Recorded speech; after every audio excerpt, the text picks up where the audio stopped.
Good morning, this is Bob Dr. Nail with Pennystocking 100 to 1000. Welcome back to the series where we take a fresh account on Webull, starting with just $100, and show you the journey it takes to grow that $100 to $1,000 over time. And we're back. Today is June 17, 2019. Markets are green, and we started the series off on a day trade on CTRV. And I just want to get into that one. We did end up losing on that one. We ended up getting stopped out on that one. Like I said, we are actually starting to exercise some actual risk management. Very important to know how to, just as important as to know how to take your gains, it's important to know how to take a loss. So you see, we only lost $3 on this one, 362. We lost on CTRV because we lost about 8% on that, which was still $3. But we got stopped out at $12.15. I didn't like the price action, and actually I wish that I don't know what's going on, because it had a nice run up in the pre-market to about $19, from $8 all the way to $19. I missed that. I missed that whole run up. I don't know what happened. I don't know. Webull is not really showing me the moves lately before they actually happen. There's quite a few stuff that I'm missing out on, plays I'm missing out on, just because Webull is not, the screener is not really showing me, and the top gainers not really showing me in the extended hours top gainers. As they are actually happening. Some of them are showing me, but not all of them. Like certain ones like this, I'm actually missing out on, so that's unfortunate. So we missed that huge run up to 19 in the early pre-market. We got in later on at 10.56 at $13.05 a share, as it tried to find some kind of support level. So we got in at $13.05, but like I said, the pre-market, it got to around $19. Like I said, I don't know how I missed all of this. This is exactly where I would have loved to have been in on. No guarantee I actually would have let it run to 1890, but I still probably would have got out maybe 13ish. If I got in like 10, I would have got out like 13 or 14ish, something like that. Like I said, unfortunate that I missed that, but this is where I would like to have been in on. The rest of it, like I said, these morning plays are starting to get really, really iffy. This is what a lot of them are doing lately, and it's suckering a lot of people into the bull trap.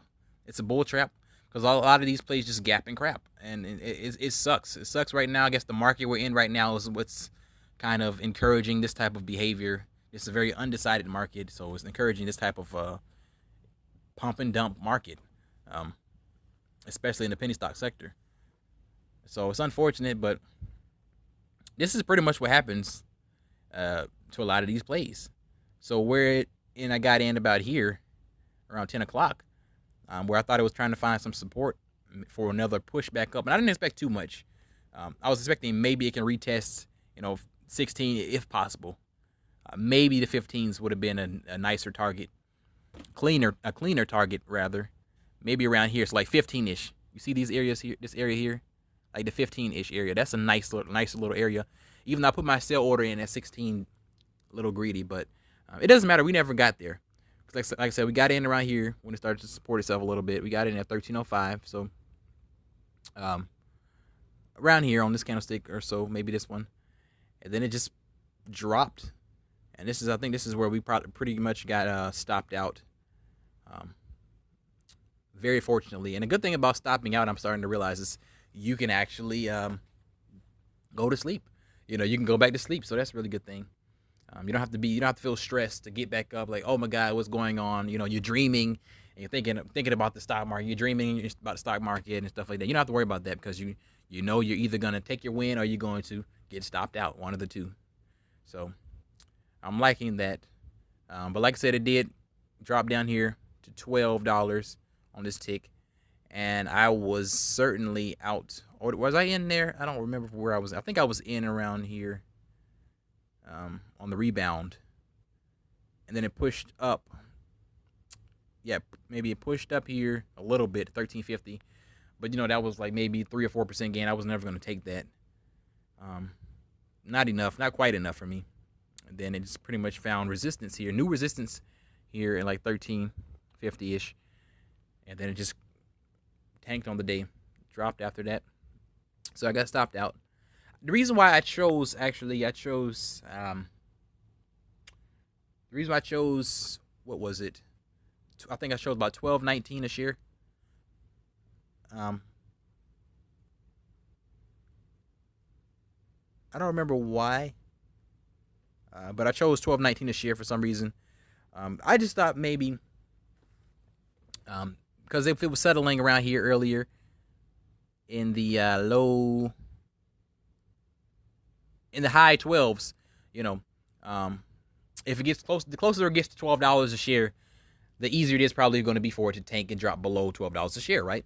So I said I don't want to wait exactly to $12 a share because it's just not going to be looking good at that point. Let me just get out a little bit sooner. So I chose like 12.19. It's just a random number. Just a random number to throw out there. So 12.19. It's not an exact science, we know. So I chose 12.19 was my stop loss. Got stopped out. You know, very fortunate because, like I said, it did just fall on the day. And by the time I woke back up, it was around here where it was in the 11s. So I'm glad I did choose the right stop loss in the 12s. So that was nice. And even now, it closed at $9.71, and after I was just at $10. So a good move on my part, if I do say so. And it's so unfortunate because this is a very, very low float stock. You can see it's got less than 500,000 in the float, and it traded 5 million shares today. And a lot of people are getting suckered into these plays. I don't know. I'm not a perfect trader, but and I'm just like you guys and everybody else that thinks, well, you know, why is the stock trading like Legacy, LGCY, Legacy Reserves? Why is the stock trading 80 million shares every day? Yet, and I'm actually going to show you this. Yet it keeps dropping farther and farther every day. Like I don't know. I really can't tell you why. I don't know at all. Like it's trading its float every day. It's trading 80 million shares. It's trading a lot of money, but it's still dropping. It's kind of insane. I don't know. I don't get it either. But you just kind of have to learn how to adapt to these plays. Understand that these plays right now are mostly pump and dumps. That's it. That's why I'm really starting to like these. As you can see, yeah. Like I said, I'm really starting to like these pre-market plays because a lot of the time there are some plays that are working on the open, but it's just most of the actual easy plays are coming in the pre-market as of late, as of recent, like now. This is doing the same thing every day. It feels like Legacy. This is why I'm not really getting back into this so often because I just don't enjoy this pattern. When is this pattern ever going to die out? The pattern is, look at this pre-market. Even before that, you can see it closed that Friday around 15 cents. Gaps up Monday to 18 cents. What does it do? Falls back down right during the day to 12 cents. It's been doing this same pattern just about every day. You see the same thing here. Close here around 14. Not even 14 here. 12. Gaps up, goes to 22 cents. Falls down, back down to 13. I think it did it again. Yeah, right. So here, 10 cents here. Pre-market, gaps up 21 cents. Falls back down, back to 13. And I'm just tired of this pattern. I don't know. I don't know. 80 million shares, 30 million shares today, but most of these days have been 80 million share trading days. And it's amazing how the stock just keeps dropping. I'm not exactly a wizard on this stuff. I don't know why it is that this thing happens, but this is what keeps happening. And people just have to learn how to adapt. And that's why I'm pretty much just staying all out of it. You can say, well, why don't you just get back in it? It'll probably do the same thing again. Get in it. Why don't you just get in today? Look, in hours, it went down to 12 again. You know, why not just trade it in the 12s and hope for a rebound in the morning? Maybe in the morning it reaches 15. I don't want to keep playing with that. As you can see, these spikes in the pre-market are actually starting to get lower and lower for the most part. The next spike might only be to maybe 14 to 15 cents in the morning. I don't really trust it. It's just going down and down and down every day for the most part, and I'm just not going to keep entertaining it. So I just choose to be all out of it. So I hope you learned something from that. Take from that what you will, but I just choose to stay out of it. This is why I say a lot of these stocks under $1 just do not give me the greatest experience. That's why I'm so hesitant on trading them to begin with. VISL, back on track. VISL, It's the next trade I'm in overnight. This wasn't actually intended to be an overnight play at all.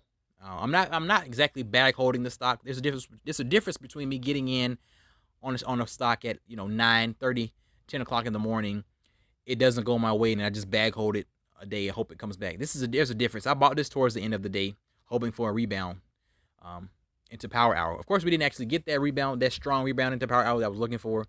So now it has become an overnight play with a tight stop loss at $2 a share. So,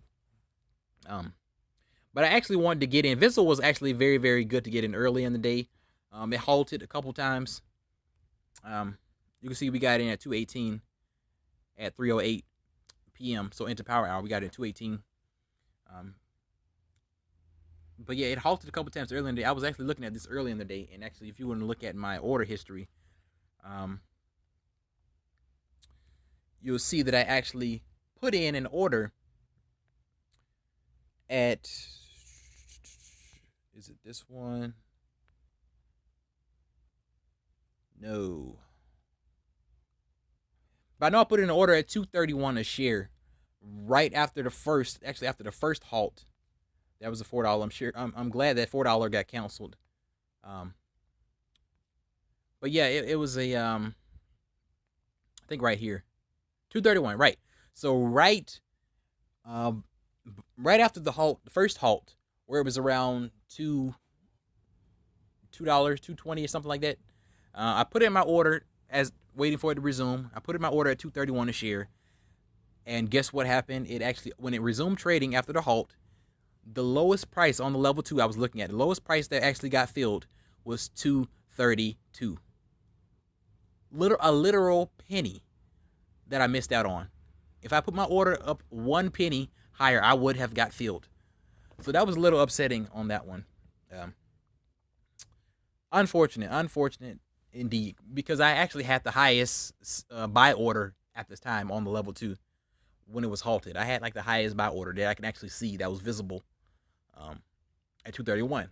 So I was so surprised to see that I had gotten actually beaten out by so many orders. And 232 was the lowest that got filled, and I think it ran to about 280-ish. So I missed that huge run up, and then even after that, it kind of dropped down a little bit more, and then it pushed to 357. So that was the actual play. That was the actual play that I should have been in on there. That was the main spike. I was just trying to catch. After I missed that, I chose not to chase for the most part. I did chase a little bit. Like I said, you saw the order where I had, there's a 270 I put in. Like I did chase a little bit.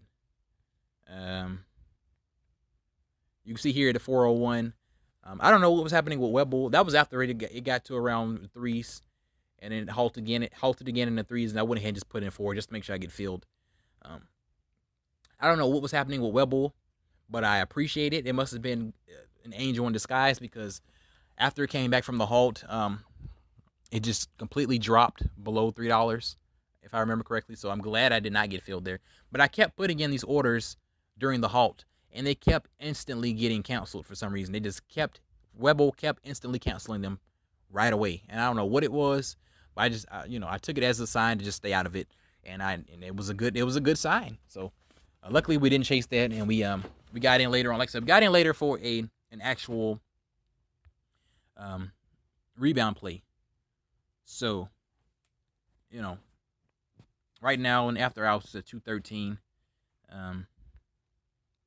Yeah, until all of this support here, this is where I pretty much got in. I think the lowest during the intraday here after I bought was at 203, almost 204. So, I actually put my stop loss at $2 a share. So I wanted to sell maybe in 270, 278, I think is where I put my sale, but in the stop loss at $2. So we never actually got stopped out, so that's a good thing. That's about as much risk as I'm willing to take on with this stock. Is 18 cents a share loss. So roughly 10% loss. That's about as much risk as I'm willing to take right now on this one. I don't want to, bag hold this one, because while I do have hopes that this thing can support itself back up maybe to like the 250-ish, 260-ish range around here, it's not a given, right? It's not a given. It can easily drop back down, to where it was the day before. This is likely a pump and dump. The catalyst was okay, but it's not that great. Something about it, they set up their receivers at an esports arena, and if my memory serves me correctly, most of these esports companies are like trading on the OTC sector. So it's, it just, I wouldn't really trust it too much. Not a great catalyst. So, and after hours is kind of laughable. And after hours it did go down to 201, but it's kind of laughable because like the volume was just dry. 5 shares on that tick, 1,000 shares there, 164 shares there, 50 shares there, 2,000 there. 70 here, 3 there. So laughable volume and after hours. So we'll see what happens on the pre-market coming into Tuesday. So what I'm expecting, like I said, 260s will be nice. 250, 260s will be nice. I don't really care if this thing goes up to like $3 plus on close to the open, like 9 o'clock. I don't really care about that. More than likely I'll be out even if it just retests like 240, 250, 260. I'll be out around there. Whenever it gives me that, I'm probably just going to lock that in for a nice overnight bounce. Like I said, my stop loss will be tight around $2 a share, at $2 a share. So if it touches that, I will just go ahead and get out. I don't like that at all because it's too close to breaking below $2.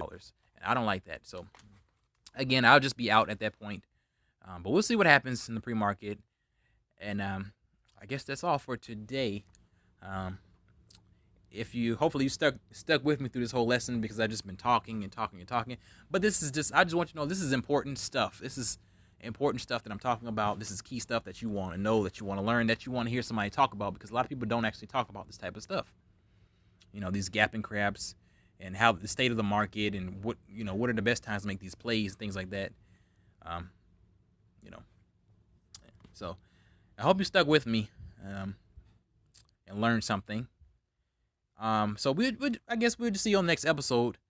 And we just encourage you all to stay motivated, stay inspired, study hard, and penny stocks will reward you. Thank you.